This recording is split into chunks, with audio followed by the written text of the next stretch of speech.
we compete. It's an hour and a half to Manchester, hour and 40 minutes to Burlington, not too far, 2.5 hours to Boston.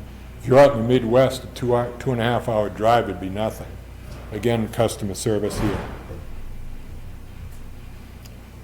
Business aircraft, the way the Aircraft Association keeps track of it, every month for the last 5 years there have been more business flights to Lebanon than any other airport in the state. And you're thinking, what, you're kidding me, Manchester, Pease, Nashua? But that's the case.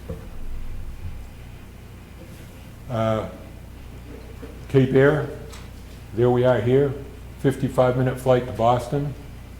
Hour and a half flight to White Plains. Included in your fare is a Cape Air limousine or executive bus waiting for you. So from where we're standing here, well, over there, 2.5 hours from there to Midtown Manhattan.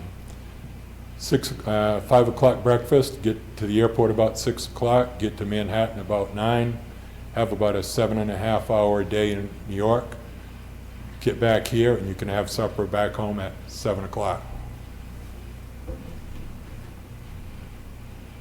These are the airline airports that are around us.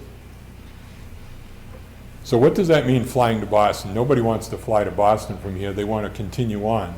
You start here with free parking, a 55-minute flight. You go to Boston. These are all the non-stop destinations from Boston, domestically, in the country, and international. What does that mean? It means you park over there, you walk about 235 feet to the terminal, you have a security line of no more than 9 people. You get on the plane, you fly to Boston, and so Lebanon has one-stop service to Las Vegas, Reykjavik, Iceland, Amsterdam, Dubai, and yes, Tokyo, Beijing, and Hong Kong. One-stop service from right here.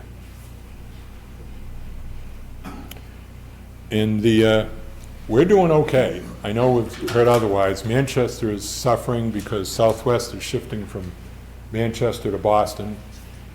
JetBlue is the largest operator at Boston. They're in the same terminal as Cape Air. JetBlue and Southwest are basically having a grudge match against each other with lower fares. That's great for us. So we're increasing, Boston's increasing, our competitors are going down a bit.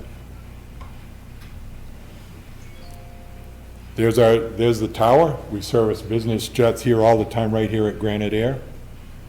I'll wrap up with this slide, is the cost to the taxpayer. It's the common held view for decades is the airport is a horrendous drain on the taxpayers. It's kind of sucking the financial life out of the city. Here's the way I choose to believe it, and these are right from our budgets. Pick any year, we'll pick 2012, revenue, expenses, we're at a deficit. Most airports our size are at a deficit. Part of our expenses up here is the sewer, water, landfill, and the airport departments pay into the general fund for administrative support and for computer support. So that lowers the taxpayers' cost to the airport because we pay for it. So the cost is $106,000. Still a cost. We're one of 2 city properties that generate property taxes. In 2012, we had $72,000, which went back into the general fund, which the taxpayers fund. So the cost is $33,000. The rest of that, city schools, state schools, and Grafton County, if you add that in, it's a positive. So if you look, even if you stop here, ignore the Grafton County and that stuff, that's $120,000 positive last year, and it'll go up and down based on projects, but the $24,000 positive this year. So the airport actually does not cost the taxpayers anything. It generates a little bit of money. The last slide is this, the economic impact of the airport.